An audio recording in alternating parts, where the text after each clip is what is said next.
Good evening, ladies and gentlemen. Good evening, America's Cup fans. Welcome to the Inside Tack. Joining us down here on in Barcelona, in fact, where we've just concluded race day 4. Sorry, we're a little bit later getting to you this evening. I went over to the stage show where there's lots of furore after the racing and people go on the show, and I've got to give a shout out to, well, all of the British fans there. They're unbelievable with their Union Jacks, but I reckon half of Auckland is up here in Barcelona. And the amount of people, the amount of Kiwis who stopped us on the way out and said they love this show was really bloody nice. So thank you very much, much appreciated.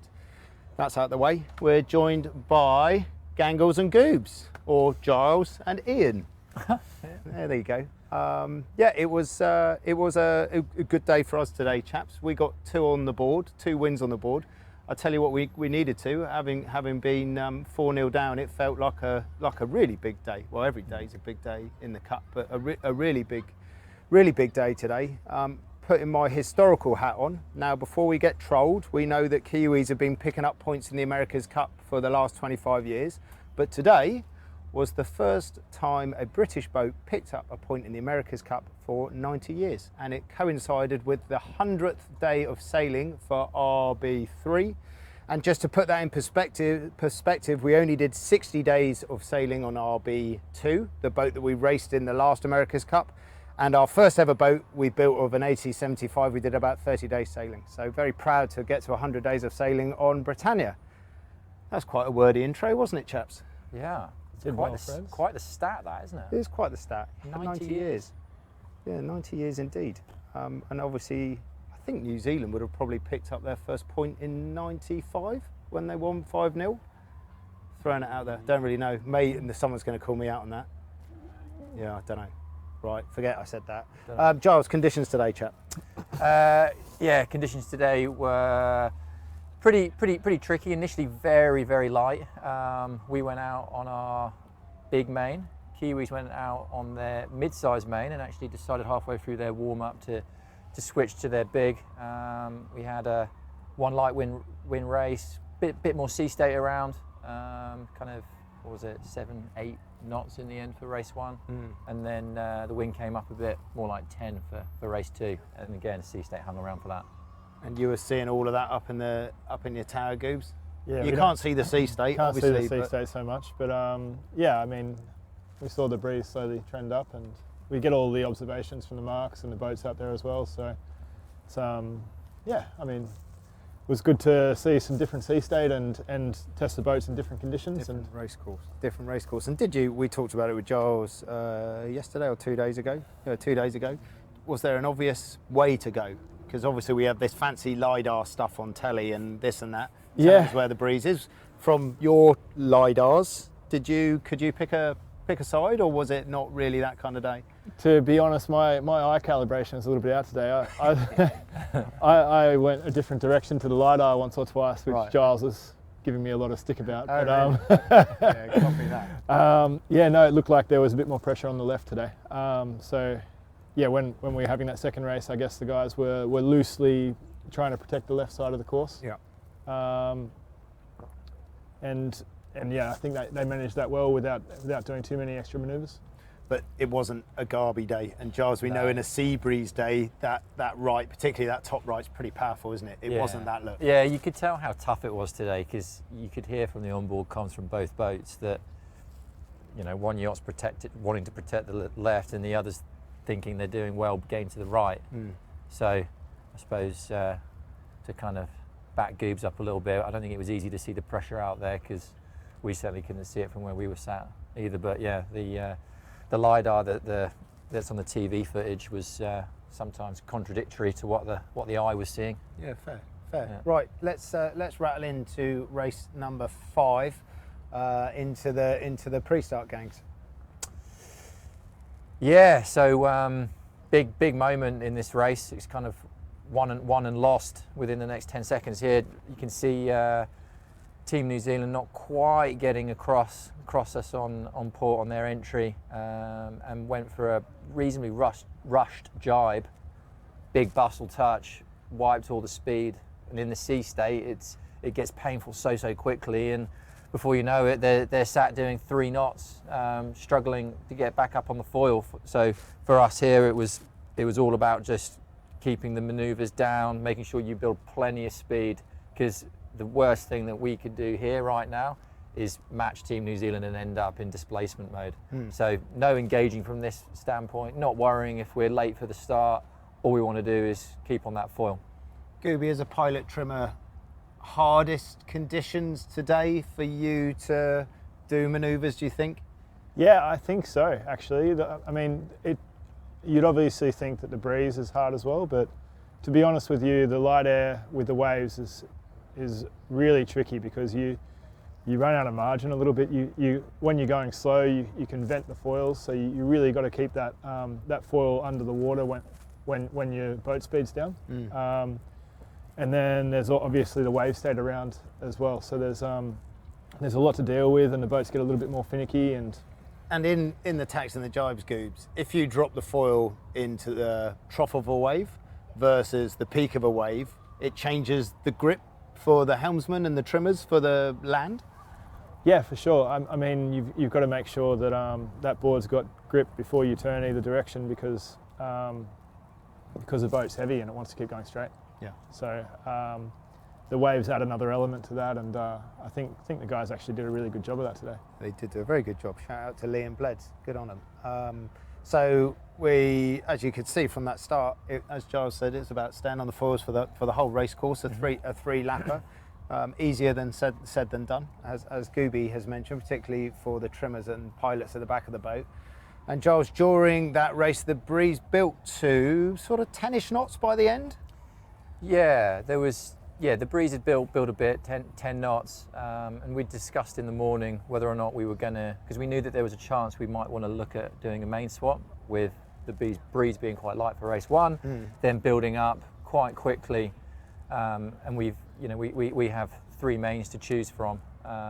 Something that we've seen from Team New Zealand, they decided to swap mains a few days ago. I can't remember exactly which one it was. Yeah, did it very fast. It was impressive. But yeah, during the first race today, we were discussing whether or not it was an option we wanted to look at. And there's not a lot of time between the races, and it's a big old process to get a main down, get the heavy sailcloths off the yacht and the new ones on.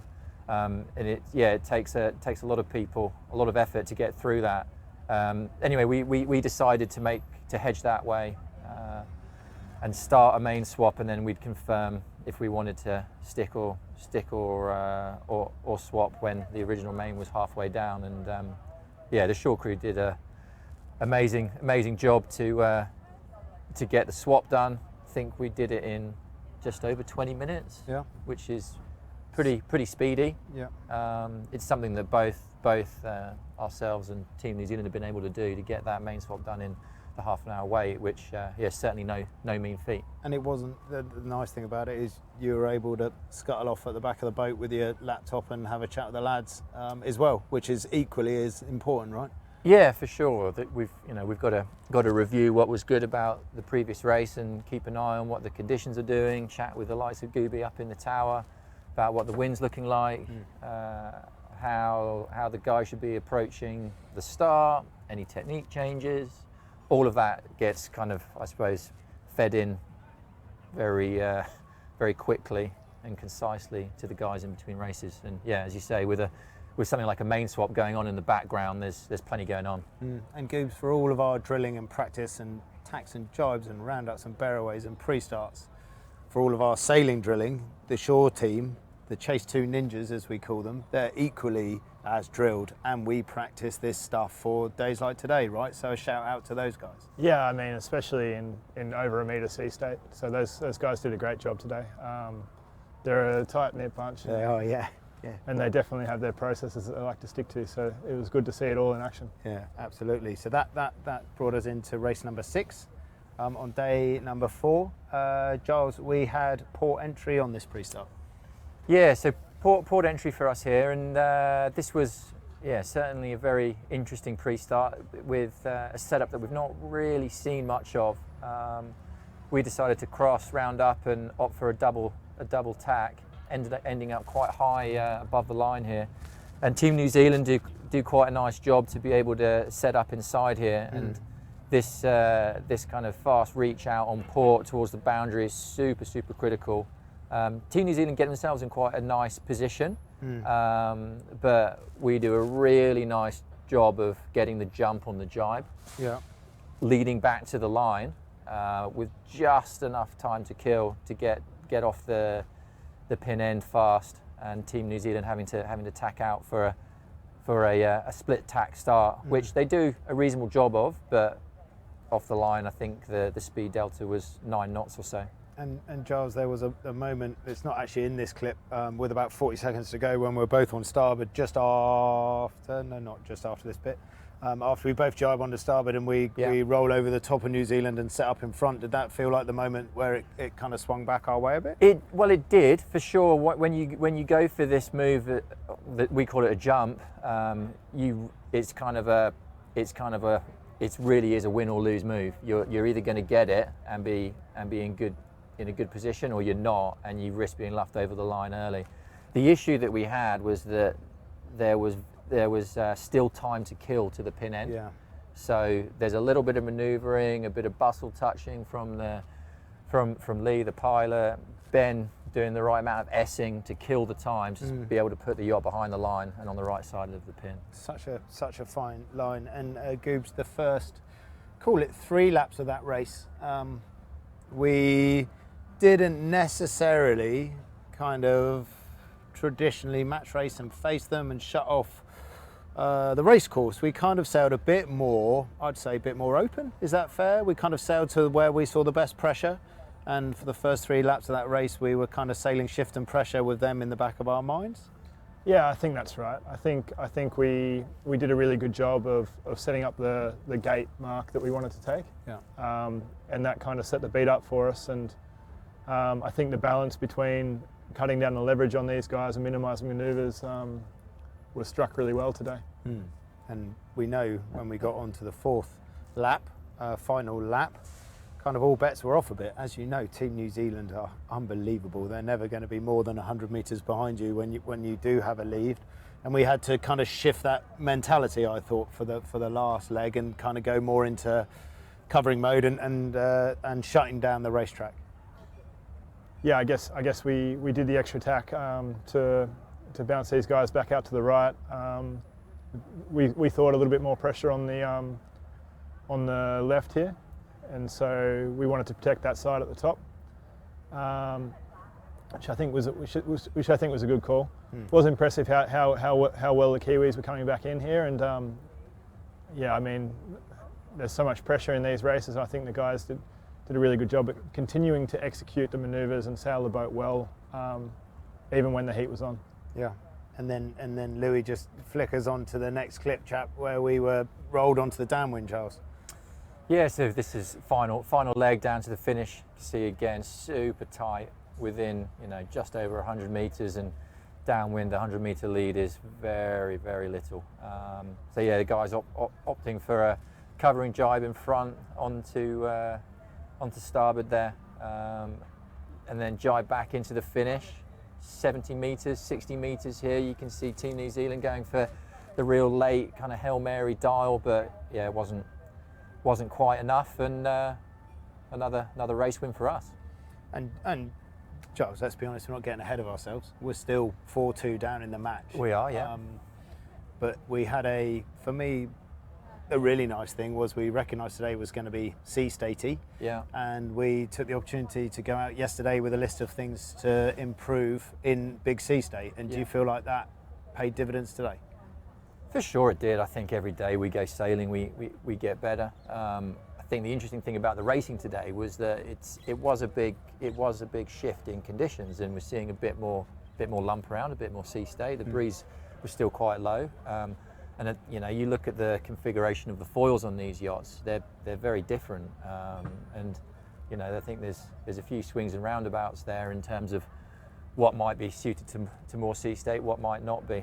But yeah, we certainly went out yesterday and took some lessons and came out swinging today. And for me, the amazing thing about today, I mean, we all knew how important today was. Yeah. Today's a massive day to come out on top. Yeah. We're now 4-2 down. Yeah. It's we still got it all on, but equally if Team New Zealand had a really good day, they could be one away from cup victory. Yeah, and we were aware of that this morning, although it wasn't said amongst the group at all. Yeah, we're all smart enough to work that out, aren't we? I'm just about smart enough to work that out. But the amazing thing now is that yes, we're 4-2 down, but we go out and have another good day on Friday. Touch wood. It's Yeah. We're I suppose the message is we're still certainly in the fight. Yeah. Still heaps on, but we're in it. Yeah, but very aware we're fighting one of the greatest sailing teams of the last decade. Absolutely. Yeah. Charlie Walters here. I think he's kind of summed up the show with this question. He says clearly the extra training paid off. I think Giles, you've just agreed with that.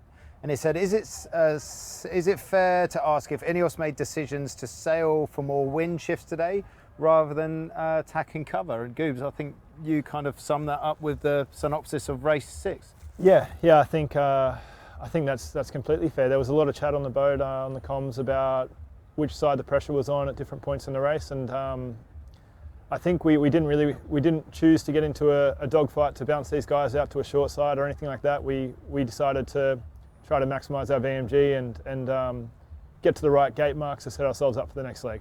And I think that was a good thing to focus on. Yeah, absolutely. Question from Dylan. I presume not Dylan Fletcher, because it would be a weird one to ask himself, but I know he loves the show. How hard was it for all the sailors today, mentally and physically, picking shifts and trimming the boat for cyclaws and for helms?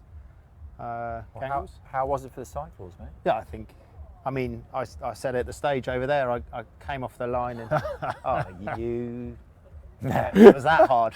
It's amazing, isn't it? You always know where the live camera is. Do you know, at that moment in time, I could hardly see. I was sweaty. I was a big sweaty mess right there. I'm just happy we crossed the line. Thanks, Dan. You prat. It was hard. That was from Dylan Fletcher, I would assume. I would say, unfortunately, I had my heart rate displayed on my screen for TV and all that nonsense. And off the pre-start today, I was 4 beats below max heart rate. And I was like, oh, terrific. This is going to be fun, isn't it?